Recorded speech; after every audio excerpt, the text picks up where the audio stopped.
Mbola faly manonona ny fiadanan'ny tompo hanapaka ao am-ponareo tsiraray avy. Vavaka isika.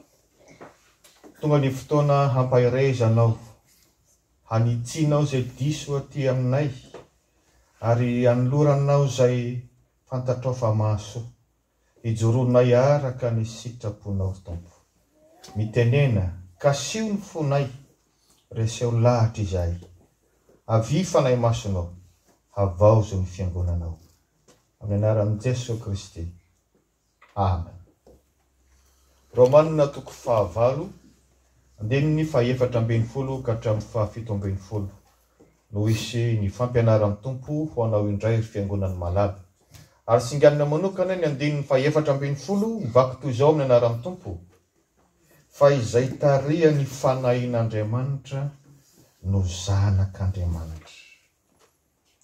Mitarika atsika amin'ny alalan'ny fanahy masina Andriamanitra. Izany indray ny lohateny ny afatry ny tenin'Andriamanitra ho anao anio. Rehefa mahita atsika miazakazaka mamonjy fanampam-pivavahana, mamonjy fanompona sy fivoriana ny tsim-pivavaka, manontany teny izy. Aiza aza ny Andriamanitra enjehany reto olona reto zany, toa tsy hita maso. Eto ny tenin'Andriamanitra dia mampianatra sy manamafy amintsika hoe amin'ny alalan'ny fanahy masina no mitarika atsika Andriamanitra. Efa nianarantsika fa tsy hitan'ny mason'ny nofo zany fanahy masina zany. Indray moa hoe hoarina amin'ny rivotra. Ny rivotra ngamba rehefa mitambatra be mety ho hitan'ny maso ihany. Fa ankapobeny tsy hitan'ny masontsika. Saingy tsapantsika kosa hoe misy rivotra mitsoka zany. Tahaka izany isika rehefa mandray ny asan'ny fanahy masina. Mitarika atsika amin'ny alalan'ny fanahy masina Andriamanitra. Satria Andriamanitra dia fanahy rahateo. Afaka miditra ty anatintsika izy zany. Rehefa nampanantena ny fanahy masina Jesosy, alohan'ny akarany, ankalasantsika amin'ny alakamisy ho avy zao, zao no nambarany amin'ny filazantsara araka amin'izao no toko 7:40, andininy 2:40 sy 7:70. Zao angataka amin'ny ray, ary izy hanome anareo mpananatra hafa mba ho aminareo mandrakizay, dia ny fanahy ny fahamarinana, zay tsy azo n'izao tontolo izao raisina, satria tsy hitany na fantany, fa ianareo no mahafantatra azy, satria mitoetra ao aminareo ary ao anatinareo izy. Misy teny fanazavana kely ao amin'ny baibolintsika ao, ny amin'ilay hoe mpananatra, avy amin'ny teny grika hoe parakleto. Teny anankiroa no natambatra ilay parakleto. Ny para dia miaro amin'ny parapluie, miaro amin'ny orana. Parachute, miaro amin'ny fianjerana. Ka navaria amin'ny 400 metatra aza, ilay olona manao an'ilay mitondra an'ilay parachute dia tsy tapaka ary tsy maty tonga ety ambany. Zavatra tsy ananantsika fahefana avokoa zany orana zany, tsy voasakatsika ny orana. Tsy voasakatsika ny lalàna ny pesanteur hoe tsy maintsy menjera mafy avy eny ambony eny. Fa ain'Andriamanitra no miaro antsika amin'izany zavatra tsy ananantsika fahefana zany. Zany no asan'ny fanahy masina. Na dia tsy hitan'ny mason'ny nofo aza.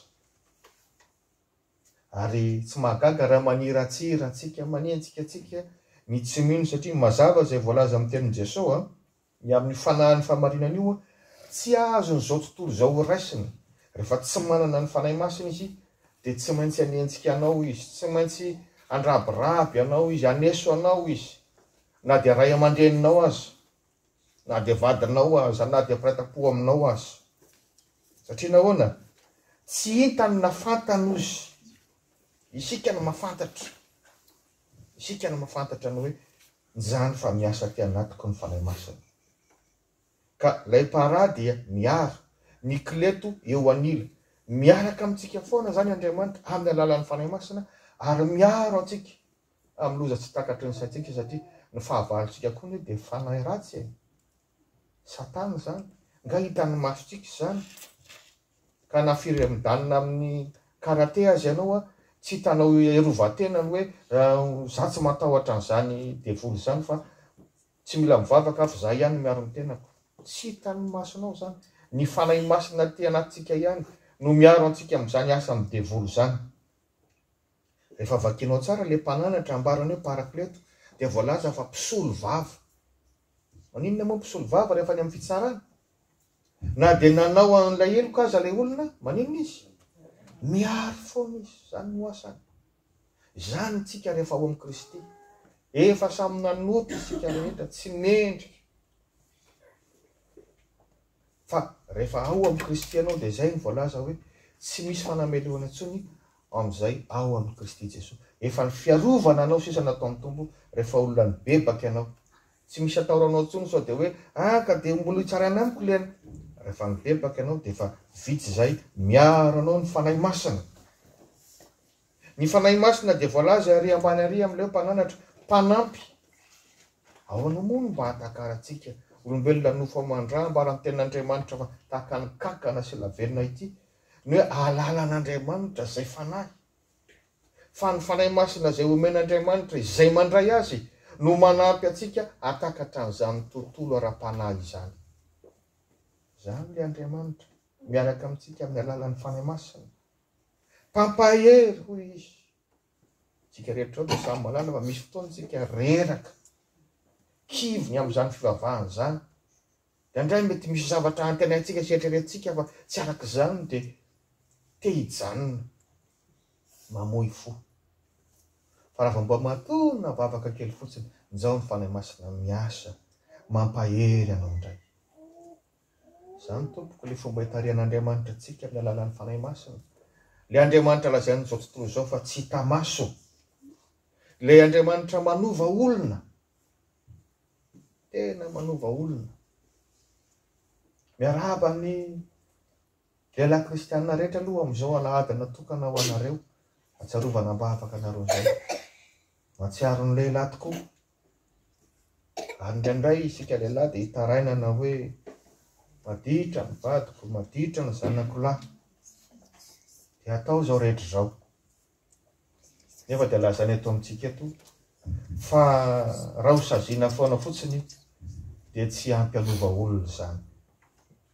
Raha ho kapohana foana fotsiny dia tsy ampy hanova olona izany. Raha nikapoka ny nahendry, ny ombony efa endry taloha fa ny ombony tena matikapoka mantsy. Raha ny sazy ihany no mahendry, ny olona gadra lava no efa endry. Satria vao sazy lava. Akory tsy mba hoe tsy ilaina mihitsy ny kapoka, na tsy ilaina mihitsy ny manasazy. Na tsy ilaina mihitsy ny miteny. Be ihany koa izay nananatra izay. Fa rehefa izy mihitsy ny tsy mandray ny fanahy masina ary manapa-kevitra fa hiaraka amin'Andriamanitra hanavao azy dia tsy hisy fivahana eo. Aoka ho tsaroantsika izany. Tsaroko eto ny tantaran'i Saint Augustin izay tonga hiveka malaza. Ny reniny antsoina hoe Monika dia tena kristianina. Tena nitaiza azy amin'ny fiainam-bavaka. Nanao batisa azy dia mbola kely izy. Fa indrisy teo amin'ny fahakan'ny rano teo dia tena nivadika i Augustin. Tena tsisy dia tsy nandrama ny ditra rehetra. Tena nampikolay an'io reniny io. Tena nanao izay ho afany ny reniny. Mananatra azy, miteny azy, miantso mopera sy ny sisa rehetra. Fa nandrehitra ny fotoana naharitraritra. Tena feno ny kapoaka ny ditran'ny Augustin. Fandray maka rehefa teo an-jaridaina ny Milan any Italia izy. Dia natsiaro ny vanginy ny fanahy masina. Nandiny tena teo amin'ny dabilio ny zaridaina teo. Ary latsa-dranomaso teo. Lavitra ny ray aman-dreniny izy amin'izany. Teo izy vao tena tonga saina hoe tena ny famindram-ponao Andriamanitra. Izany no tsy naharitra tanatin'ireny adalako ireny. Teo izy no nanapa-kevitra fa hiverina amin'Andriamanitra, hivavaka amin'izay. Teo izy no nanapa-kevitra fa hianatra teolojia mihitsy. Dia tonga hiveka izy. Dia tany Eropa izy no nianatra dia naharitra hiveka tany Algeria izy. Inona ny tinambara amintsika hoe tsara ny miteny, tsara ny mifananatra, fa ho eto am-bavaka koa. Ary izany aloha no nataon'ity reniny ity, Ramatoa Monika, tsy nitsahatra mitondra am-bavaka ny Saint Augustin izy. Fantava tsy afaka manery azy izy. Fa nivaly an'izany vavaka izany. Izay no anditsika voalohany. aza mieritreritra fotsiny hoe asavy tenen'ny paster, asavy tenen'ny mpiandra, asavy tsy vitan'ny teny zany fotsiny fa asan'ny fanahy masina ny manova olona. Mila mahanafaharetantsika. Tsy misy maharesy fakapana zany raha mbola heritsain'ny olombelona fotsiny. Fa olona mahana fanahy masina no afaka maharesy fakapana. Ka manjary vizana amin'ny fampitsaratsara fotsiny eo isika. Fa rehefa mandray zany fanahy masina zany isika, dia tsaroanao zany hoe Andriamanitra manova olona. Zany hoe zava-dehibe ilay fanapaka-hevitra tahaka nanapahana Augustin hevitra rehefa tonga izay fotoana izay. Tsika lehilahy moa hoy ny mpandinika, somary hafahafa izay ihany. Somary bebe ampi-po izay isika. Hoy ny mpandinika hoe rehefa manomboka eo amin'ny 5-7 taona eo tsika miakatra, dia efa mihevitra hoe nahita fiainana be dehibe. Fa tsy mila tenenina intsony.